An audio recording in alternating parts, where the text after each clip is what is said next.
Welcome back to Business on City News 570, powered by Cowan Insurance. As God would have it, we are joined by Brooke Anderson.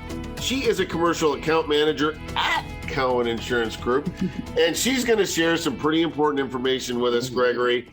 And don't let the title fool you. It is very exciting and it's very important. Certificates of insurance. Greg, take it away. You're the expert on this. Well, I don't know whether I know. Brooke's the expert. That's why we have Brooke on. But I do know that certificates of insurance are really, really important, and it's certainly important for businesses or industry to be able to provide to certain individuals as, I guess, to some degree, evidence. But what really is a certificate of insurance, Brooke?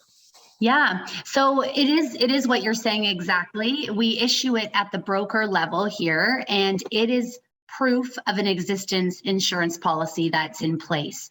The nice thing about it is without one, many of our insureds would have to send off their entire policy package to anybody that wants to see that they have insurance.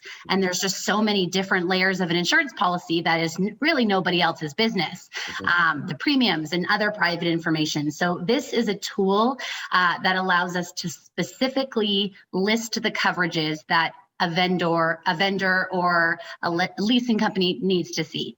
So it can be tailored to the specific coverage that that really is applied to that particular vendor or Absolutely. landlord or whoever it happens to be, or mortgage lender for that matter, I guess. Yep, absolutely. And I think you're right. I just went through that a little while ago where I had to provide someone that does business with us with a copy of our insurance. They had said to me originally, well, you could send the whole policy. Well, first of all, I'd be photocopying from, now until Christmas time. Yeah. And it'd be a couple of trees, maybe a half a forest. But more important than that was that they would be getting information that really doesn't, that exactly. No interest knowing any about. Yeah. So tell me, what are who, for example, we were one, but tell me the example of who would ask for a certificate of insurance and who might a business have to provide one for? Yeah, so an example could be a city if they've got a large job that they're allowing companies to come in and bid on. Maybe it's a home building segment, or they're renovating one of their roads even, and the companies are going to come in and provide a bid. As part of the application, they will have to show proof of liability insurance in order to even put that bid in. So that's one right off the top. Anybody closing on a mortgage, similar to your home insurance, when you're closing on a mortgage, that company wants to know that you have property coverage and that it's a high enough limit to cover the value of that building.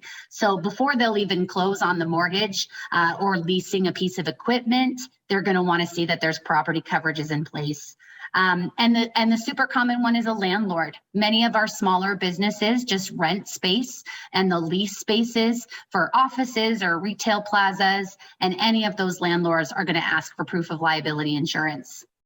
What about me as an individual? Because we have a diverse audience, not just business owners, but regular folk like me listen to the show as well.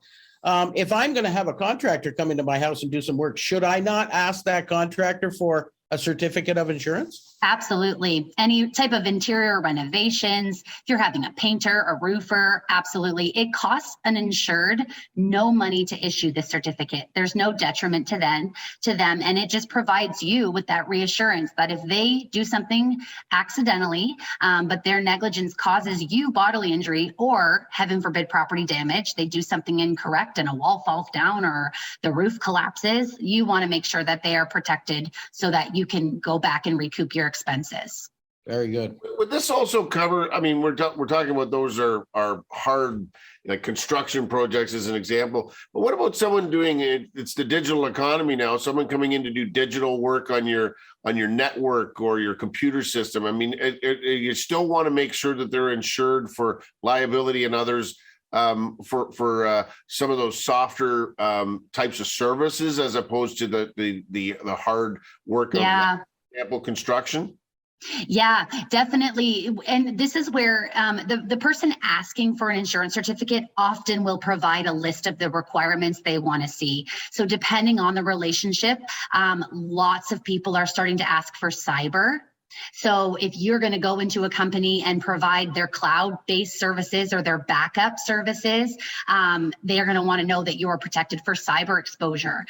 So we're seeing other coverages come into play here.